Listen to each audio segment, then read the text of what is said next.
Welcome to another episode of The Brand Called You, a podcast and podcast show that brings you leadership lessons, knowledge, experience, and wisdom from thousands of successful individuals from around the world. I'm your host, Ashutosh Garg, and today I'm privileged to welcome a very, very senior professional from India, Mr. Ashok Bharti. Ashok ji, welcome to the show. Thank you very much, Ashutosh ji. Good morning to everyone. I don't know what would be the time in different locations, but good morning. Ashok ji is the chairman of the National Conference of Dalit Organisations. He is the former chair of the board of International Commission for Dalit Rights in the US. So, Ashok ji, tell me first about your incredible journey from a poor family to where you are today. Well, as you rightly mentioned, I was born in a Dalit and a poor family with we were seven siblings. And, so, yeah, it was tough in the life. And I believe when life is tough, it teaches you a lot. Correct. And every moment is a learning moment. So persistence and humility is the only way that one can survive. Very interesting. Though we get lots of, as a Dalit, as a poor person, not only as a Dalit, even as a poor person, one has to face lots of humiliation. Absolutely. Lots of derogatory remarks. Lots of exclusion. I remember one, that I was in 12th class, just to, small story. Yeah, please. And because I was just graduating the 12th class, senior secondary school, and my trouser was, completely, gone off, and it was little, that got off from my back, from my buttock. And but this teacher wouldn't understand that why I was not getting a new trouser. I was just graduating, so my family and myself, we didn't think that it is worth to have another new trouser for the schools. So he took me to my principal and complained. Then I told the logic that sir, I am going to be soon in a college, and I can't afford a new trouser. Principal Kailash Chandra Sharma was very, very supportive, and he realized my problem.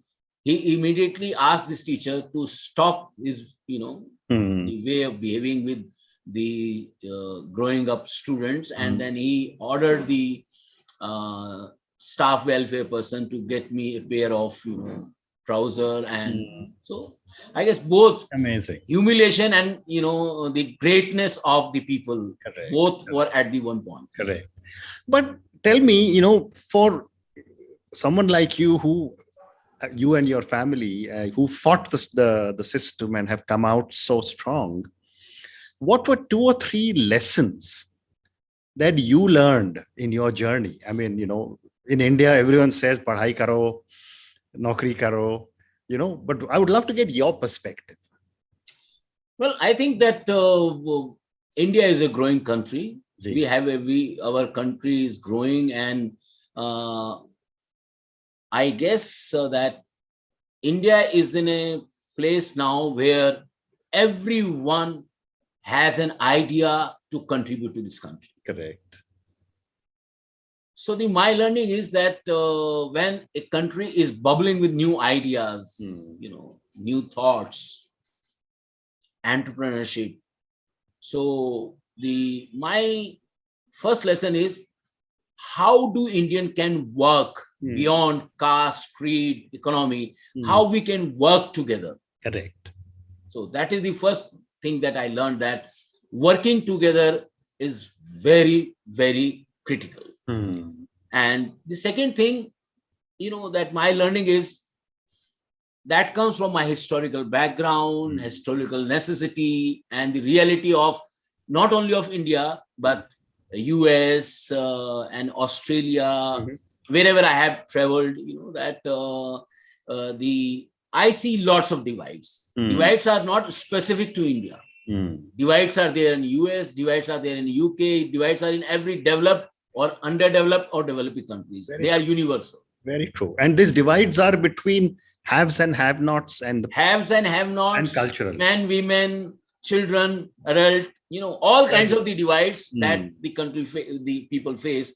So therefore, my second learner is that our effort has to be bridging these divides.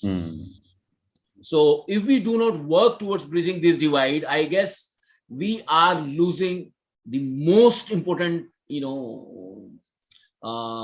most important things of our life. And the third is, if we have to do this, we have to keep in mind diversity, equity, and inclusion's lens in perspective. Very good. We must accept diversity. We are not in homogeneous world. We are not equal world. We are not inclusive world. So we have to work in that direction. Correct. Very well said. So I'd love to talk to you a little more about diversity, equity, and inclusion. But before that, for my viewers and listeners, help us understand, how is a Dalit defined in our legal system? Well, Ashutosh, there are two definitions of the Dalits. Ji. One definition is the India's intellectual, that they daily, crammed up and they deliver every day in universities, colleges, or in their talks. That definition explains Dalit as suppressed, depressed, so a wretched person. Oh my God. But as far as a Dalit and as an activist, I believe Dalits are not suppressed, oppressed, or wretched people. Absolutely. Dalit is a positive assertion of admitting the reality and changing the reality. Well said. So therefore, Dalit is not a casteist notion. Correct. It's a transformational term which replaced the word Harijan that, Mahatma Gandhi ji used. Dalit never liked that terminology. So there are always ideological, Absolutely. Absolutely. So, yeah. Very well said. But in government paradigm, Dalit is not a word. That word is a scheduled caste. A list of more than 1,000 castes that are considered as excluded or historically deprived or disadvantaged or untouchables, like that. Okay. Very interesting. So let's now talk about diversity, equity, inclusion. I mean, the whole world, and as you said very correctly, the whole world is talking of DEI. Not only that, but the UN SDGs also talk about equity, inclusion. I would love to get your perspective on what can be done to make inclusion much more for the Dalit community in India, in rural India and urban India. Well, it is not very difficult. Okay. We have to, that for bringing any change, you rightly mentioned this development, sustainable development goals. So sustainable development goals themselves provide lots of indicators, lots of targets. I guess that if we are able to, particularly the sustainable development goal number 10, which talks about the, equality. So I guess that we need to really look into each and every process of our development planning, our policies, our frameworks, our polity, our institutions. If we look from the perspective of the diversity, whether those institutions represent the diversity that this country has. I know absolute representation may not be possible, but to some extent, as Mahatma Gandhi used to say, let 1,000 flower blooms. Correct. And so I guess that, how do we, for example, if we look into the administration, whether our administration is diverse enough to incorporate people of, I'm not saying just for the sake of representation, capable people representing. And I guess capability is not domain of few or few specific caste or communities. It is universal. So how do we bring those people so that our country, have a bouquet of, people that who can take it to the next level? Correct. So identifying targets, identifying what we call indicators, and working to achieve those target and indicator will ensure that we are successful. Very interesting. And don't you think the first change must start in society? Each one of us has to start the process of inclusion. Absolutely. Absolutely. I do believe that the inclusion does not start from you. It starts from me. Correct. So if I start inclusion from my side, obviously you will be compelled, persuaded to move in the direction of the inclusion. Yeah. And there is also, one way that most governments around the world have also attempted to handle this is through reservations. Yeah. But there is also a lot of debate going on all over the world on how long this reservation should be. And of course, there's the term of creamy layer. Yeah. I'd love to get your perspective on how should reservations be handled. I guess the reservation policy indicates the failure of the governance systems.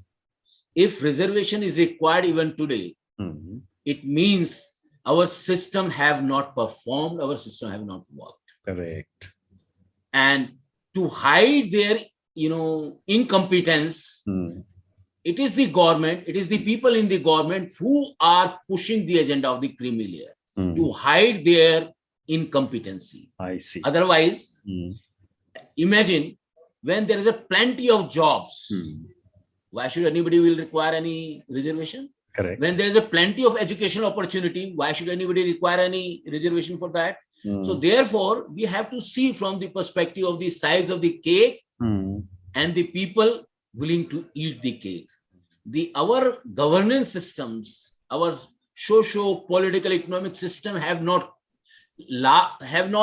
created a cake large enough so that everybody can have a piece and eat it. Amazing, amazing. So, let me now talk a little bit, Ashokji, about the organizations that you are involved in. You have played a very major role on a global level to support Dalits. Please tell me the role that has been played by the National Conference of Dalit Organisations for upliftment of Dalits. Well, that in 2001, when National Conference of Dalit Organisations, now it is called as National Confederation of Dalit and Adivasi Organizations, was created. We had very clearly focused that there has been lots of debate and discussion on the social agendas. But the India was growing economy in year 2001. And what we observed that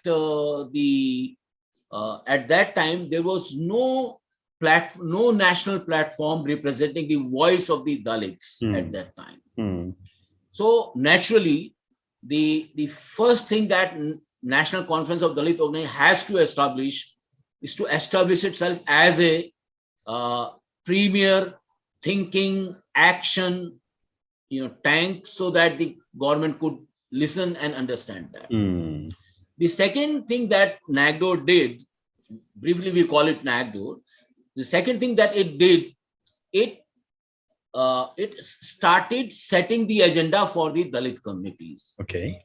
And also action point for the government, for the corporate. Just to share with you that in 2004, we adopted around 10-point charter, which include rural guaranteeing the rural employment, forest. So fortunately, most of those 10 points have been fulfilled. Very interesting. Okay. One of the idea was to persuade the government or the corporates towards the affirmative action. We have not fully met, but we were able to convince the corporate sector, particularly the Confederation of Indian Industry, to move forward in the affirmative directions. Okay. So I guess that, and it was only possible because of we were able to visualize the win-win situation for all these stakeholders. So that was on the government policy level. We suggested many things. For example, that we requested at that time our former president and at that time finance minister Pranab Mukherjee was the Minister of Finance. A delegation led by me, we met the finance minister. We suggested why don't you invite the Dalits on the pre-budget meeting with the finance minister? So it happened. With that, what happened that the lots of new ideas on improving the well-being of the Dalits went to the government. You see that last year, the government of India allocated 142,000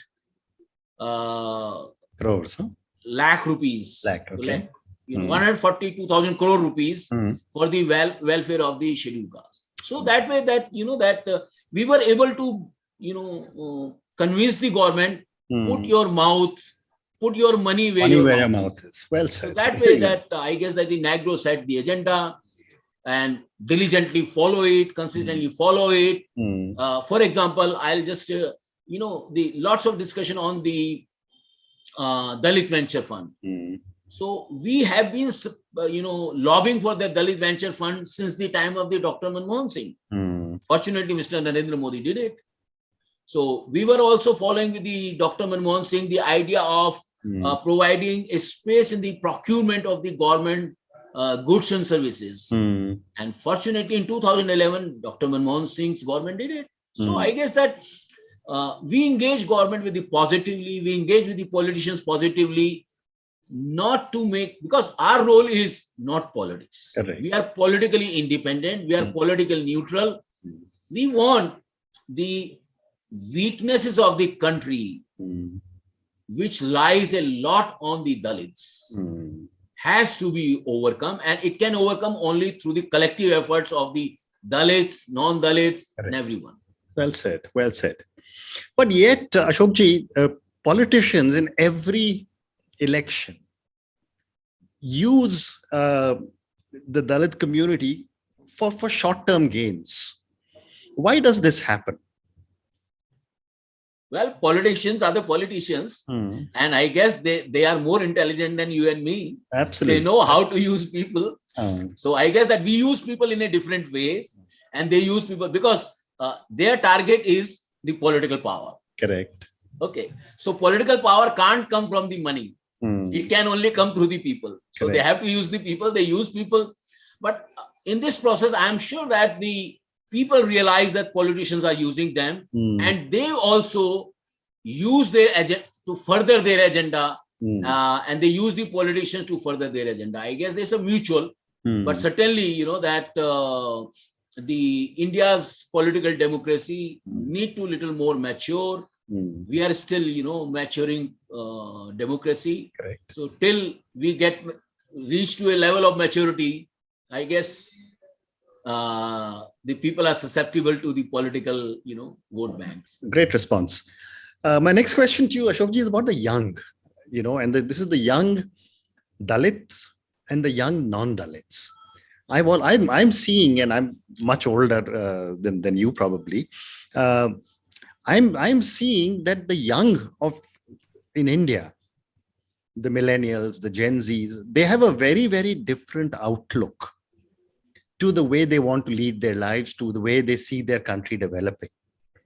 I want to get your perspective on, do you see the Dalits being much more confident about what they want, and the non-Dalits being much more accepting of the Dalits?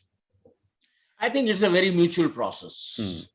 Dalits young are much more assertive. They are not born anymore in an environment which was very exclusivist, which was very privileged, underprivileged.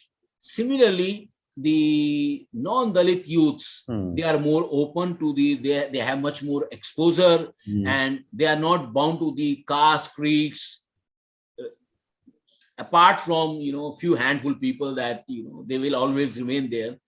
I guess both are appreciating the talents, both are appreciating the, proximity with each other. They are now friends. So I guess that we are moving very positively. I'm very hopeful that this generation is moving towards a new social contract where our earlier contract will become will be rendered, redundant, and we will reach to a newer height. I've seen if you look at that, the way the Dalit writings, the way Dalit analysis, and the way accommodation by the non-Dalit youth, both are, exceptionally, that it gives me lots of hope that India is really, moving towards the, inclusion. Very well said. So youth are the key to the inclusive society. Correct. And I would probably add youth and education. Absolutely. Isn't it? Yeah. Because to me, as someone who has employed a lot of people, I don't think it is relevant who you are, as long as you've got the right education for the job. That I think is the most important, isn't it? Yeah. Absolutely. I guess that what has happened that even in the business, commerce, industry, people over a period of time have realized the familial connections, caste affinities doesn't play as much as they have thought earlier. Now, what they want to really appreciate, they want to appreciate the talent, they want to appreciate the hard work, and where they will get the hard work people. Correct. The Dalit community have been for centuries, for thousands of the years, been, habitual of working very hard for long hours. So wherein they will get the hard-working people. So these are Dalits are the natural choice for that. Very well said. So Ashok, I got time for one more question, and this is for the many, many people who will listen to our conversation. Based on your amazing journey and all your own learnings and your own experiences and all the leadership you have provided to the Dalit organizations, what would you say are 3 lessons that you would like our viewers and listeners to take away? Well, by all humility, I'm no one, to advise the lessons, but I can share that. Or your own learnings. My learning is that don't divert from your agenda. Okay. Be consistent on your agenda. It may be up and downs, and but it's like that you're driving a vehicle. If you keep changing the lanes, you will not end up anywhere. Correct. Okay. So therefore, don't divert yourself. The second, learn to appreciate, acknowledge the support, help, and extend the help and support to the people. Third, don't shy criticizing others, and learn to listen to criticism. So these are my 3 things that I believe are very, very critical for, as a person that I. Very interesting. Very interesting. Ashokji, on that note, and your 3 incredible lessons, which is don't divert from your agenda, be consistent. Number 2, learn to appreciate help and support. And number 3, learn to listen to criticism, which I think is so necessary. Most of us don't know how to listen to criticism. Thank you so much for speaking to me. Thank you for talking to me about your incredible journey, about all the amazing work you have been doing for the Dalits. And thank you for also sharing with me the work that is being done by the National Conference of Dalit Organisations. And finally, thank you for talking to me about how you see the young Dalits and the young non-Dalits actually working together towards a more inclusive India. Thank you again, and good luck. Thank you, Ashok. It's really, really wonderful to speaking to you, and maybe sometime we should meet. Thank you very much. Thank you. Thank you for listening to the Brand Called You videocast and podcast, a platform that brings you knowledge, experience, and wisdom of hundreds of successful individuals from around the world. Do visit our website www.tbcy.in to watch and listen to the stories of many more individuals. You can also follow us on YouTube, Facebook, Instagram, and Twitter. Just search for the Brand Called You.